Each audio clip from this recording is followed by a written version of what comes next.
Hi, this is Dr. Sult, functional medicine practitioner, and Elizabeth, registered nurse. And this is Just Be Well, and we're talking today about food sensitivities with my two dogs right on the other side of that sliding glass door barking at us. So it's perfect. There's always something going on Always here. something, and luckily we just got back from the swimming hole, so I'm in my wet swim shorts and all kinds of good stuff. But we wanted to come on tonight and talk about food allergies because it was requested last week. Hi, Fran. Hi, Fran. So, food allergies, as I hinted at last time or last week when we talked about doing this, maybe I know my hair's a mess. I'll take my hat off anyway. So, this is what hair looks like after you've been swimming. Nobody's ever seen that before, have they? I like this part sticking straight out. Anyway, and Mandy, hi. Mandy. And so, food allergies are more of a symptom than a real issue most of the time. Now, there are serious food allergies, such as, IgE-mediated anaphylaxis, kills you kind of food allergies. Those are mostly not what we're talking about. Hey, Misty, could you message me? I can't find the thing about COVID and hemoglobin. I want to respond to that, and I can't find it on your site. So if you could respond to me somehow or another and get me back in the loop. I don't know what happened, but I definitely want to respond and talk about it. So there's several bits and pieces surrounding food sensitivities. So there are true allergies, which are IgE mediated. Then there's Fran, you're crazy. And then there's IgG mediated, and then there's other immune mediated and not immune mediated. So it's a complicated thing, but the truth is, it doesn't matter very much. If you're sensitive to a food, you're sensitive to a food, and whether it's really an allergy or it's a sensitivity or it's a, something else, it doesn't matter. You can even think that you're allergic to fish, but in fact, what's happening is the amines are breaking down into histamine because it's not being refrigerated properly, and when you eat fish, you're eating pure histamine, which gives you a histamine reaction, which makes you think you're allergic to a thing. So, and then there's other substances that are added to foods that you can be sensitive to, whether it's MSG or any number of other things. So, the gold standard for finding out if you're sensitive to a food is not a blood test, it's not a skin test, it's a diet. It's called elimination provocation.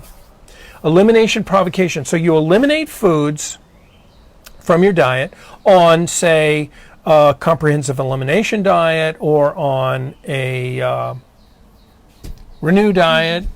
And then I like to do that for 6 weeks and then repost. And the reason for that is because when you're eating a food you're allergic to, you're actually in a state of very high antibody production. So you have lots of antibodies and lots of antigens, and they kind of balance out. When you stop eating it, you keep the antibodies for a long time, but the antigens slowly go down, right? And so when you've been off of a food for a long time, you have few antigens, but still lots of antibodies. And so you get the antigens just coated with the antibodies. So on this side, you don't have tons of symptoms. On this side, you don't have tons of symptoms. But in the middle where they're balanced, you get a ton of symptoms. So that's why a lot of people, when they go on an elimination diet, they say, oh, it's making me sick. I feel so terrible. Yeah, it's because of your food sensitivities are getting worse because you're going from antigen excess towards antibody excess, but in that center zone, when you're in that balance zone, you have more symptoms. And then and so what happens, hopefully, is while you're on this diet, your gut starts to heal. And for reasons that we'll discuss in a minute, most allergies, food sensitivities, are related to dysbiosis, leaky gut, and molecular interactions at the gut wall. So anyway, it's all complicated. It's a very complicated way to say that she could have said much simpler, and I'm going to let her talk in a second. But it's a complicated way to say an elimination diet followed by provocation is better than any laboratory test or pricks on your back or any of that stuff. Because when you measure your blood, you're figuring out what your blood is sensitive to. When you're pricking your skin, you're figuring out what your skin's sensitive to. We're really trying to figure out what you are sensitive to from the point of view of normal everyday interaction, so ingesting the food. And that's really what works the best. Thank you, Misty, for that. Hi, Jane. What did this one say about something here? Yeah, okay. So, tell us, we've talked about this before, but tell us a little bit about the Renew diet as it pertains to, or an elimination diet, whichever diet you want to talk about. I think the if you are just solely concentrated on food sensitivities, I think the elimination is a great diet. The elimination allows you to have a more broader range of foods compared to the Renew diet. The elimination diet lets you have a large number of fruits, where the Renew diet just lets you have those few berries. So. And then you also can have gluten-free grains. So it removes all of those common foods that trigger, the sensitivity. So of course there's no dairy, there's no gluten, and it gets rid of a lot of the other foods, a lot of additives that go into the foods that we can actually have a sensitivity to, like citric acid, or just even some of those natural things that they add to our foods to preserve it can also give us issues, and it eliminates like soy and things like that. So the elimination diet, I think, is a nice diet to do, and it's a little bit easier to do with kids as well, because I think we're seeing that a lot of our children are really showing signs of these food sensitivities and intolerances, especially in their behaviors, because foods nowadays have so many more things than they did a decade ago even. So our kids are being introduced to all of these things where we've gradually been introduced to them over the years. So the elimination diet for 6 weeks, and like Dr. Sult said, it's not uncommon to initially have where you feel worse. If you typically get a cough or maybe some GI symptoms, those can actually get worse in the first week or two on the diet, and then you'll start to notice a drastic improvement. And a lot of people are like, wow, I didn't realize I felt so horrible until I removed all these foods from my diet. So 6 weeks on that, and then after 6 weeks, you slowly introduce one food group at a time. And you just do it every couple days and monitor for symptoms. And if dairy triggers a response within you, well, then you have to wait about another 3 months before you reintroduce it to your diet. So this is just giving your gut the greatest amount of time to heal. So those 6 weeks when you're on this diet, you're not only removing those common food sensitivities, but you're also adding in all those great stuff that help build up your gut and microbiome. Yep. So the first 6 weeks, not only are you eliminating the food, but you're healing your gut. And then presumably, if we're the ones helping you with it, we're going to be putting you on nutrients necessary to heal the gut and so on. So here's how food sensitivities really kind of begin. So you get some kind of insult in your gut, and it can be asymptomatic. It doesn't have to be giardia. It doesn't have to be, really bad gut situation, but something happens at the level of the mucosa, and it can be just like a course of antibiotics that disrupts your microbiome and causes a low-grade inflammation in your gut that you don't even notice. Or it can be a viral infection, or it can be stress, or it can be travel, or all kinds of different things can do it. And being that most people I see are living deep in fight or flight most of the time, that can do it. So anyway, you get this disruption in your microbiome, that healthy ecology of bacteria that live in your gut, and that allows abnormal interactions between your gut luminal content, the stuff inside the lumen of your gut, and your immune system, which is just one cell layer inside your body. And that abnormal interaction, when the body is used to seeing fully digested food, say fully digested corn, and suddenly it's seeing partially digested corn, it thinks it's an invader, and it makes antibodies against it. And that becomes a food sensitivity. And it might be making IgE, in which case it can be a serious allergy. It might be making IgG, in which case it's a less serious allergy, perhaps, in terms of being life-threatening. But it can also just be other chemical irritant interactions. So partially digested corn may not be an immunological reaction at all. It may be some other histochemical reaction that we're not completely, haven't completely worked out the details of. But in any event, you become sensitive to this food. And the sensitivity is really not because there's something wrong with the food. It's because there's something wrong with your microbiome in your gut. And so working on the microbiome in the gut. The problem is we constantly see people who have been on, probiotics and all kinds of stuff for their gut forever.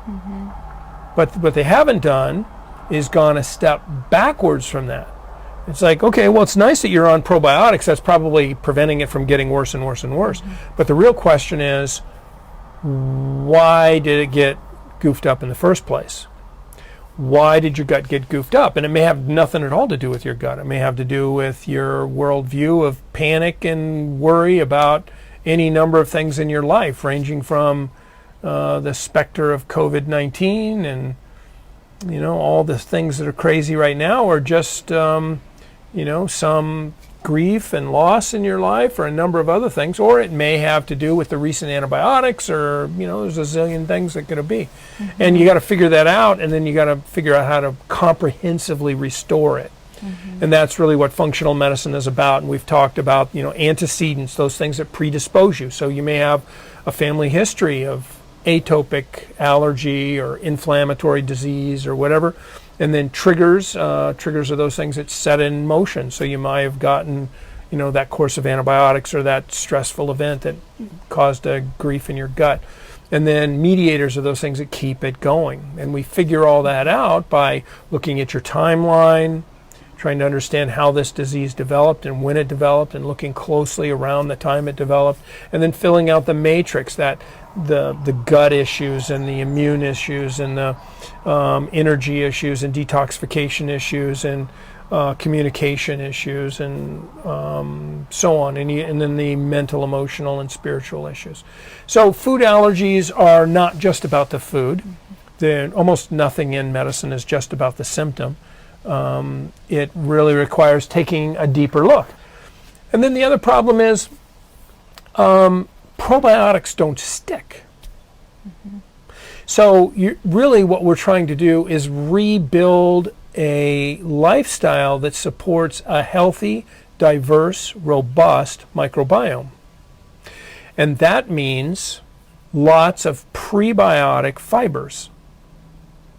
So lots of fruits and vegetables, and you can certainly get prebiotic fiber supplements and so on. But that's really what you need if you have lots of food sensitivities. It's not, oh, well, I'm just going to take a probiotic and some antihistamines. Well, okay, that's one way to do it, but it's not really fixing the problem. It's just putting a Band-Aid on the problem. So, food allergies, not just foods, gut. More gut. But it's and even when I say it's more gut, it's not even more gut. It's more whole life. Yeah, because again, I mean, you can do all those right things, but if you're not getting to the reason why, and it could be, an acute event. Maybe you were on antibiotics for a strep throat infection or something, and it caused it to trigger it. But there's also those lifestyle things, like especially stress management. I don't think we realize how detrimental being in that fight or flight all the time, what that does to our gut and the lining of our gut, and how over time it not only, increases the symptoms of it and continues to keep it in that place. Several years ago, I was seeing a young woman who was just distraught. She had all kinds of issues. She had, gut issues and food sensitivities and chemical sensitivities and fatigue and mild, joint pains and muscle pains. I mean, she was a wreck. She was really in a tough place. And, we did a lot, and she was dedicated to getting better. I mean, if I this is terrible, but if I said eat dog poop, she would have eaten dog poop because she was desperate. She wanted to get better. I mean, she was doing anything I said. So I was careful not to tell her that. But she wasn't getting better. And after a while, even a dense guy like me, I start to think, well, what am I missing? What's going on here? What are we not doing? And we started probing in that mental, emotional, spiritual realm. And I started to ask her a few questions. She just broke down crying, and she said, I just want God to love me. And my response was, well, done. Done. He does. It's done. It's okay. But her perception was that she had done things that had separated her from God. So I have this this beautiful poster. I'm sure you've all seen it. It's a set of tracks on the beach, right? And the thing on the poster says, well, God, how come you left me? And no, that single track, that's when I was carrying you. And, and I found that on my phone. I Googled it and found it on my phone and showed it to her. And I said, your separation from God isn't about God. Your separation from God is about you. And you just have to accept God's grace. And the craziest thing was, for reasons that are really unclear to me, she believed me. And she started getting better simply because she was allowed to not have that deep angst and concern and fear and worry about this separation that she was experiencing. So, there are many things that can do this. It can be a big pesticide exposure when that threw everything out of balance. It can be too many carbohydrates in your diet. It can be a spiritual angst like we just talked about. It can be a million and two things. But you have to take the time to figure it out because what does Rumi say about pain? The cure for the pain is in the pain. The cure for the pain is in the pain. And that doesn't mean that we just sit and wallow in our pain. It means when we're confronted with pain, we investigate it. And in her case, we hadn't, unfortunately, after far too long, we hadn't investigated adequately her mental, emotional, and spiritual aspects of the functional medicine matrix. But when we did, she was able to really turn the corner and get better. So, the cure for the pain is in the pain. It doesn't mean pain is good and we should all be happy we have pain. It means that it's pain is causing us to stop so that we can think and listen and listen. Yeah. So another big conversation about a little tiny topic, right? Food sensitivities. Well, it's a whole life thing. It's just one little dot inside the whole life. And it really is about, sometimes it's very simple, it's really great when people come and you give them a little something and boom, they're better. But sometimes it takes a long time. And for this young woman, I mean, the first time I met her, I don't think she'd have been opening up about her spiritual angst, right? But right, and she might not have been in a place to even, you guys form that trusting relationship. Precisely, So she heard it, you said it, right the time she could probably accept it. Right, because, we're all defensive at times. I certainly am. And we don't want to, be anything less than perfect, so. Yeah, it takes a while to be able to be vulnerable with another person. Yep. Yeah. But as the publishers of my book say, they have a whole thing, vulnerability is sexy. And it's true. Vulnerability is the key to a beautiful, open, robust life. And but it's so hard. It's so hard to be human. We all want to be gods. I like to say I'm one of God's least obedient servants, and yet tolerates my existence somehow. All right, well, I think we've covered food sensitivities. You know, let's talk for a minute about, we talked about the diet, so a comprehensive elimination diet. There are many versions of that. The functional medicine approach, I think it's available inside the family room. Pretty sure. What is? The elimination diet? I'm not sure if the elimination diet is. I know the renew diet is. Well, maybe we'll have to make it available inside the family room. So we'll figure out how to make it available inside the family room. I think it's there, though. I think I just lost it. And then what about, how do you fix the gut? Well, we talked about stress management, right? The angst and all that stuff. And we have many, many videos on YouTube about stress and anxiety and how to deal with that. But, in the 5 R's. In the 5 R's. So there's the 5R program. So it's not just take a probiotic. That's just one of the R's. That's one of the R's. So remove the bad stuff. Well, what kind of bad stuff are we removing? Well, we're removing potentially. Elimination diet. Yep. All the bad foods, so get rid of the standard American diet, get rid of potentially pathogenic bacteria or dysbiotic bacteria. And one way to do that really effectively is the elimination diet, but also taking a colostrum-like product.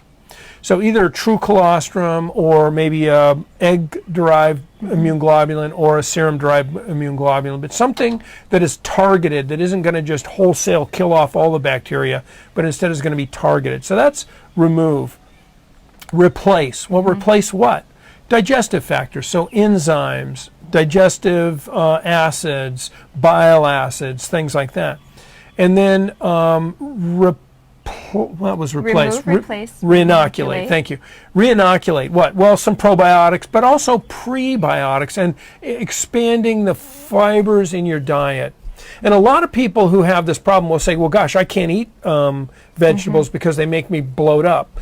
That's true. But if you do this 5R approach and you kind of hesitate, go slow and hesitate on taking the colostrum products for a while, it'll clean up some of that dysbiosis and then slowly increase the fiber content, and you won't feel like the Goodyear blimp.